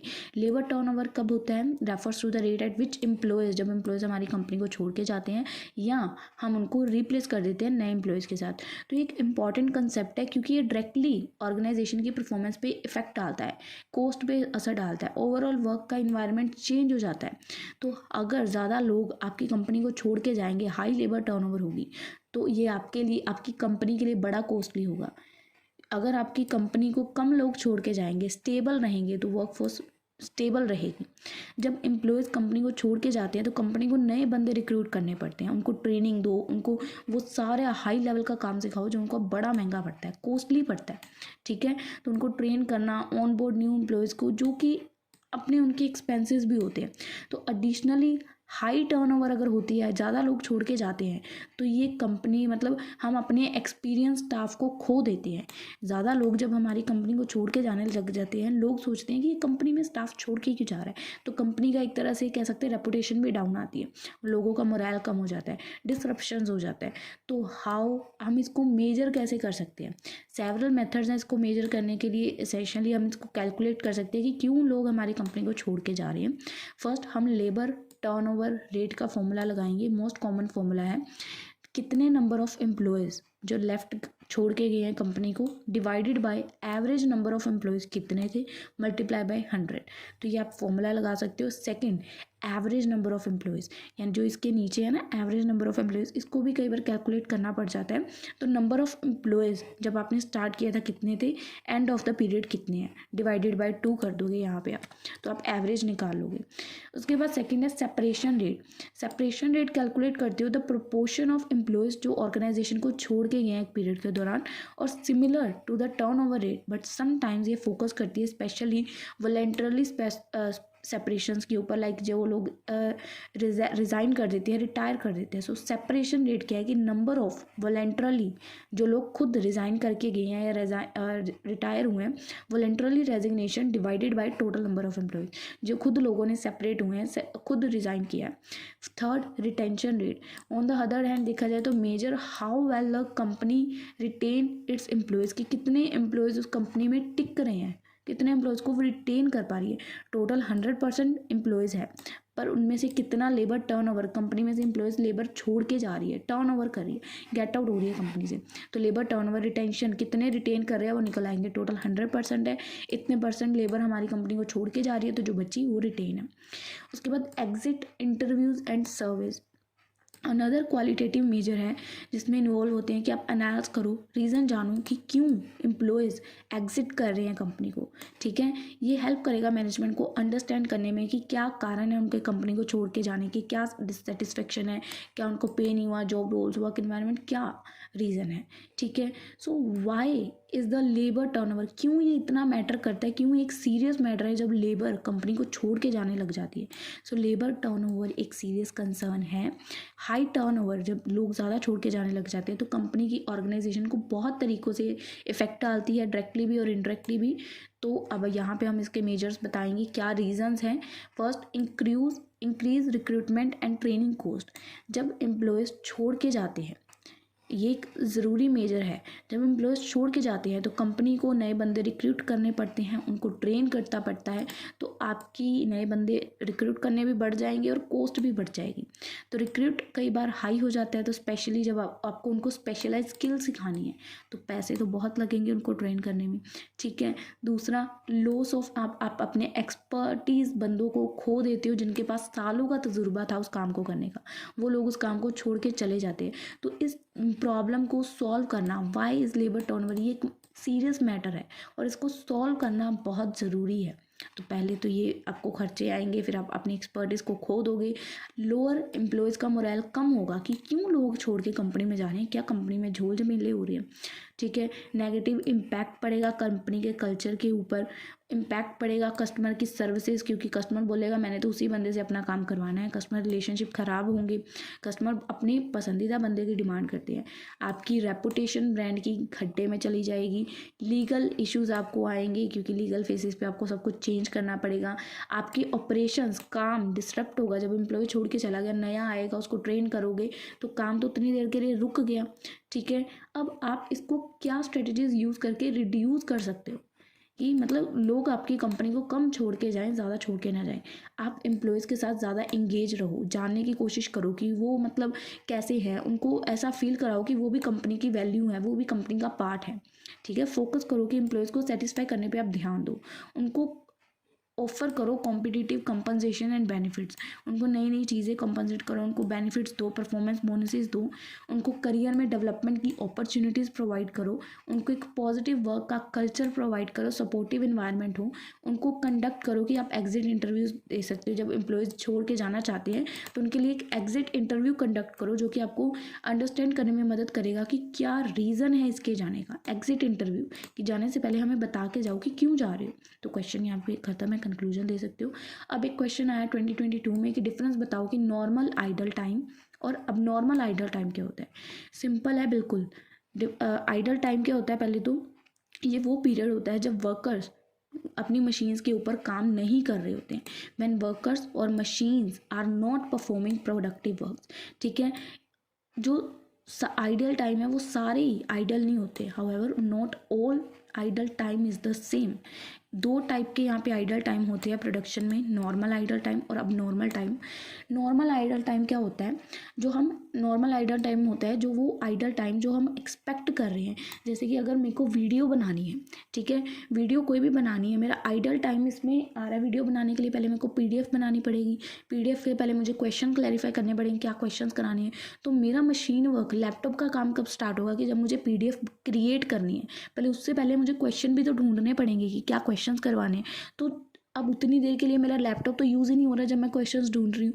तो नॉर्मल आइडल टाइम, जब काम को करते वक्त आपकी मशीन या रिसोर्सेज फ्री पड़े हैं क्योंकि आप दूसरी जगह काम कर रहे हो, तो ये नॉर्मल आइडल टाइम है। नॉर्मल आइडल टाइम बता सकते हो यहाँ पे आपको, जैसे अगर आपने कोई ब्रेक ली काम करते हुए तो ये भी नॉर्मल आइडल टाइम का पार्ट है, ब्रेक लेना एक ज़रूरी है।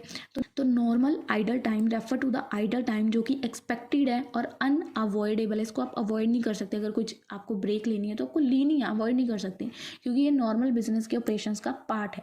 It is a part of your daily production cycle. Generally आपको इसको एक्सेप्ट करना पड़ता है। कारण क्या है नॉर्मल आइडल टाइमिंग के? आप ब्रेक्स लेते हो, रेस्ट पीरियड होता है, ठीक है, या मशीन कई बार सेट नहीं होती, आप उसको सेटल डाउन कर रहे हो, उतनी देर के लिए मशीन फ्री पड़ी है, आपकी रूटीन मेंटेनेंस कर रहे हो आप, तो मशीन फ्री पड़ी है, आपकी शिफ्ट चेंज हो रही है, मशीनें उतनी देर फ्री पड़ी हैं, तो ये आइडल नॉर्मल आइडल टाइम है। नॉर्मल आइडल टाइम कौन सा होता है? जो कि अनअवॉइडेबल है, उसको आप अवॉइड नहीं कर सकते, वो टाइम तो वेस्टेज होगी ही होगी।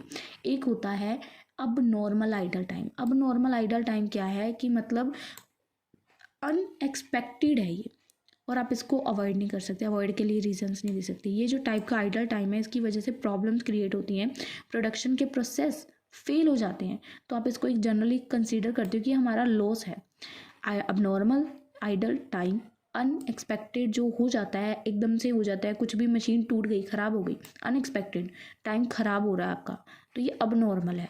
नॉर्मल तो जो हमने सोचा था कि भाई बंदा काम कर रहा है तो ब्रेक भी लेगा, चाय भी पिएगा, पकोड़े भी खाएगा, लंच ब्रेक मांगेगा अगर बीमार हो गया तो नॉर्मल आइडल टाइम वो है। अब नॉर्मल कौन सा है? जो अनएक्सपेक्टेड है, लाइक मशीन टूट गई, बिजली चली गई, सप्लाई डिले हो गई, प्रोडक्ट्स जो हमने बनाने उसकी सप्लाई नहीं आई, लेबर ने स्ट्राइक कर दी, पुअर प्लानिंग और शेड्यूलिंग थी, तो सिंपल है। तो इम्पैक्ट क्या है? इम्पैक्ट यहाँ पे बता दोगे अब नॉर्मल आइडल टाइम का क्या इम्पैक्ट पड़ेगा। अब यहाँ पे आप सिंपल इसके डिफरेंसेस बता सकते हो, कुछ डिफ़िकल्ट नहीं है ये क्वेश्चन में, ठीक है। आप एग्जांपल दे सकती हो कि अंडरस्टैंड करने के लिए डिफ़िकल्ट यहाँ पे की फैक्ट्री है, वर्कर्स को 15 मिनट की ब्रेक हर बार दी जाती है हर 4 आवर्स में, तो ये एक रेगुलर ब्रेक है, ठीक है, तो ये नॉर्मल टाइम में आएगी। द कंपनी एक्सपेक्ट कर सकती है कि वर्कर्स इस टाइम पे काम नहीं करेंगे जब उनको 15 मिनट की ब्रेक दी है, तो ये उनका नॉर्मल आइडल टाइम है, ठीक है। अब नॉर्मल में क्या है कि सपोज़ करो कि एक मशीन है वो ख़राब हो गई, जिसकी वजह से आपका 2 घंटे ख़राब हो गए, तो ये अनएक्सपेक्टेड था, दैट इज़ अब नॉर्मल, ठीक है। यहाँ पे क्वेश्चन को आप कंक्लूड भी कर सकते हो। अंडरस्टैंड करने इसके डिफरेंस क्यों इंपॉर्टेंट है, ये आप नहीं भी करोगे फास्ट कंट्रोल तो चलेगा, क्योंकि थोड़ा अलग सा हटके टॉपिक आ जाता है इसमें। अब क्वेश्चन को कंक्लूड कर दोगे। अब लास्ट क्वेश्चन है बिल्कुल।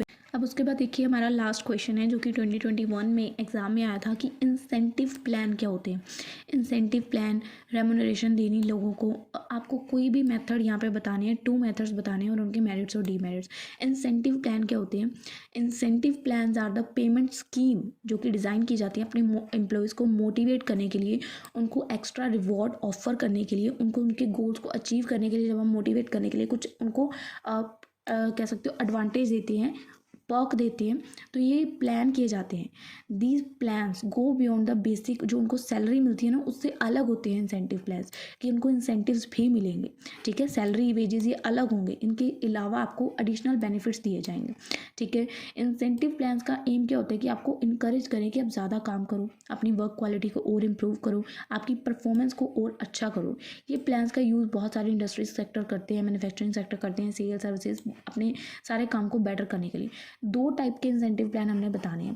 पहला होता है इंडिविजुअल इंसेंटिव प्लान, यानी कि आपको इंडिविजुअली इंसेंटिव्स दिए जाते हैं। This type of incentive plan employees are rewarded based on their individual performance. Incentive plan में इंडिविजुअल परफॉर्मेंस के बेस पे उसको रिवॉर्ड दिया जाता है, ठीक है। आप कितने पीस बना रहे हो, पीस रेट सिस्टम होता है फॉर एग्जांपल, जैसे कि तो एग्जांपल वर्कर्स को बोला जाता है कि एक फिक्स अमाउंट है, जितनी पीस आप बनाओगे ज़्यादा उतने आपको पैसे ज़्यादा मिलेंगे, ठीक है। The more they produce the higher the earning, ठीक है। और सेकेंड होता है कि कमीशन मिलेगी। कमीशन ये आपके खुद के ऊपर है कि आप कितना कर पा रहे हो, कितने एक्स्ट्रा प्रोडक्ट बना रहे हो उतना मिलेगा, इंडिविजुअल परफॉर्मेंस। और कमीशन कितनी आप सेल्स कर रहे हो, कितनी आप कमीशन कमा रहे हो, सेल्स एम्प्लॉयज़ को पे किए जाते हैं कमीशन की, कितनी नंबर ऑफ सेल्स उन्होंने की है। तो ये परफॉर्मेंस इंडिविजुअल इंसेंटिव्स प्लान में इंडिविजुअल परफॉर्मेंस पे डिपेंड करती है। सेकंड ग्रुप इंसेंटिव प्लान, ये पूरे ग्रुप पे अकॉर्डिंग आपको प्लान किया जाता है। ये प्लान रिवॉर्ड करता है ग्रुप ऑफ वर्कर्स को जब वो अपने कॉमन गोल को अचीव कर लेते हैं। इंडिविजुअल की परफॉर्मेंस को नहीं देखा जाता है यहाँ पे। तो ये जो इंसेंटिव है ये बेस करते हैं कलेक्टिव आउटपुट जो भी आता है टीम की परफॉर्मेंस। इसमें एग्जाम्पल क्या है कि टीम बोनस मिल गया आपको, एम्प्लॉयज़ को टीम बोनस रिसीव होता है जब वो एक टारगेट को, कलेक्टिव टारगेट को कंप्लीट करते हैं, ठीक है, या प्रोडक्शन जो भी उन्होंने बोला होता है गोल पे पहुंच जाते हैं। Second, gain sharing. ये सिस्टम इन्वॉल्व करता है कि शेयर करना जो भी फाइनेंशियल बेनिफिट्स हैं, जैसे ही आपकी प्रोडक्टिविटी इंप्रूव होगी तो उनके साथ उसको शेयर करना, जिन्होंने भी प्रॉफिट को उनके साथ शेयर करना जिन्होंने भी इस प्रोजेक्ट में कॉन्ट्रीब्यूट किया था। तो ये ग्रुप इंसेंटिव ग्रुप्स के बेस पे मिलता है, इंडिविजुअल इंसेंटिव इंडिविजुअल के बेस पे मिलता है। दो इंसेंटिव प्लान्स की बता दी। अब हमने दोनों के एडवांटेज और डिसएडवांटेज बताने हैं। पहले मेरिट्स एंड डीमेरिट्स बता रहे हैं हम इंडिविजुअल इंसेंटिव प्लान के। इंडिविजुअल इंसेंटिव प्लान के अंदर दो एग्जाम्पल्स थी, पीस रेट और कमीशन, है ना। तो पहले पीस रेट सिस्टम के मेरिट बता देंगे। जब आपको पीस रेट मिलेगा कि जितने प्रोडक्ट बनाओगे उतने आपको पैसे मिलेंगे तो आपका मोटिवेशन बढ़ेगा। सिंपल और बिल्कुल क्लियर है कि जितने आप ज़्यादा बनाओगे उतने कमाओगे और आप ज़्यादा प्रोडक्ट बनाने की कोशिश करोगे। डी मेरिट क्या है? जब आप सोचोगे कि जितने ज़्यादा प्रोडक्ट बनाओगे उतने पैसे, तो क्वालिटी कहीं ना कहीं सफ़र करेगी, आपके ऊपर वर्कलोड प्रेशर होगा, आप जानबूझ के ज़्यादा काम करोगे कि मुझे पैसे ज़्यादा मिले। अनएप्रिशिएबल अर्निंग्स होंगी, इसको आप अप्रिशिएट तो नहीं कर सकते, ऐसी अर्निंग्स होंगी। सेकंड था कमीशन बेस्ड पे, ठीक है, जो एग्जांपल थी हमारी इंडिविजुअल के अंदर। तो इसके मेरिट्स क्या हैं? जब आपको कमीशन मिलती है, ये भी ऑब्वियस है, सेल्स की परफॉर्मेंस को आपको बंदे को मोटिवेट करता है। आपकी लोअर बेस सैलरीज होती है, एम्प्लॉयज़ कैन रिड्यूस उनकी फिक्स कॉस्ट को रिड्यूस कर सकते हैं। लोअर बेस सैलरीज के थ्रू रिलाई कर सकते हैं कि कमीशन के ऊपर ही हमने अपने बेसिक खर्चे पूरे करने हैं। फोकस होता है इनका मेन कि रिजल्ट आना चाहिए, ठीक है, तभी मुझे कमीशन मिलेगी। जब सेल्स ही नहीं हुई, बंदा पूछ के ही चला गया, तो वो नहीं, रिजल्ट चाहिए मुझे, सेल होनी चाहिए, ठीक है। डीमेरिट क्या है कि इनकम अनसर्टेन होती है, कई बार सेल्स हो जाती हैं, कभी नहीं होती हैं। अनहेल्दी कंपटीशन होता है क्योंकि आप नेगेटिव ज़्यादा होते हो सेल्स में। रिस्क ऑफ ओवरवर्क होता है, आपका वर्कलोड, दिमाग पे प्रेशर बहुत ज़्यादा रहता है। अब बात करते हैं जो ग्रुप इंसेंटिव्स के अंदर पॉइंट्स है, टीम बोनस और गेन, इनके मेरिट्स और डीमेरिट्स। टीम बोनस जब आपको मिलता है तो ये मेरिट्स क्या है कि इनकरेज करता है कि और टीम वर्क करो और अच्छा काम करो, रिस्पॉन्सिबिलिटी कहीं ना कहीं शेयर हो जाती है और आपकी एफिशिएंसी इंप्रूव होती है। और डी मेरिट क्या है कि फ्री राइडर प्रॉब्लम होती है। सम टीम मेंबर्स कॉन्ट्रीब्यूट ही नहीं करते, उन्होंने अच्छे से काम भी नहीं किया होता, बट वो बोनस के हकदार बन जाते हैं। ग्रुप डायनामिक्स के इशू क्रिएट होते हैं, डिफरेंस होता है वर्क्स में, एथिक्स में, तो यहाँ पे इश्यूज क्रिएट हो जाते हैं। डिपेंड होता है कि ग्रुप सक्सेस करेगा कि नहीं। एक बंदा अगर अच्छा कर भी रहा है, बाकी काम ही नहीं कर रहे, तो इंटायर ग्रुप जब तक काम नहीं करेगा, टारगेट को अचीव करेगा नहीं, तो डिपेंड करेगा ना कि पूरी ग्रुप सक्सेस होना चाहिए, एक बंदे के सक्सेस होने से कुछ नहीं होगा। उसके बाद गेन शेयरिंग है। गेन शेयरिंग में मेरिट्स क्या है कि फोकस होता है कि कंटिन्यू हमने इंप्रूव करना है, तभी हमें प्रॉफिट मिलेंगे। टीम कोलैब करके चलती है, एम्प्लॉयज़ की सेटिस्फेक्शन बढ़ती है। डी मेरिट क्या है? इसमें आपका फोकस शॉर्ट टर्म होता है क्योंकि प्रॉफिट चाहिए, गेन आएगा, ठीक है, इसको मैनेज करना थोड़ा डिफिकल्ट है और अनइक्वल कॉन्ट्रीब्यूशन होती है। तो आप इन दोनों में से किस मेथड को चूज़ करोगे, इंडिविजुअल परफॉर्मेंस और ग्रुप इंसेंटिव? तो ये चॉइस जो है इंडिविजुअल करना है कि ग्रुप इंसेंटिव को चूज़ करना है, डिपेंड करती है कि किस नेचर का काम हम करें, किस टाइप की इंडस्ट्री है, क्या उसके गोल्स हैं।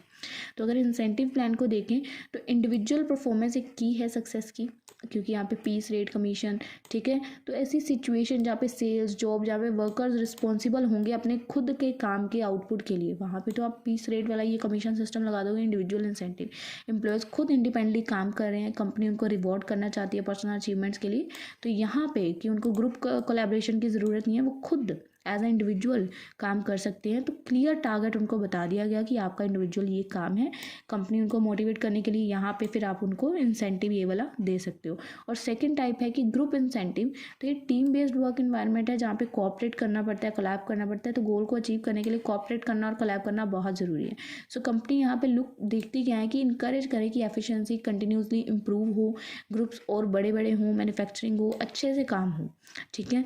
तो अब जो बंदे ग्रुप्स में काम करने में ही कंफर्टेबल हैं, वो अकेले नहीं कर सकते, वहाँ पे ग्रुप इंसेंटिव प्लान्स देने चाहिए ताकि जो नहीं भी कर रहे वो भी कोई काम करने के लिए लायक बन जाए।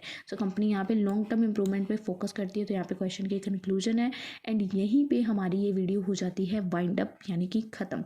सो आई होप आप लोगों को ये वीडियो अच्छे से क्लियर है। आप लोगों को अगर कोई भी डाउट है, आप लोगों को मेरी इंस्टा ID स्क्रीन पर दिख रही है, आप लोग मुझसे वहाँ पर कॉन्टैक्ट कर सकते हैं। सो चलिए गाइज, हम लोग मिलेंगे आप लोगों से अपनी अगली वीडियो में, क्योंकि बहुत ज़्यादा लेट हो गया है, सुबह के 5 बज गए मुझे वीडियो बनाते बनाते। तो मिलेंगे आप लोगों से हम लोग अपनी अगली वीडियो में, तब तक के लिए स्टे ट्यून्ड, गुड बाय।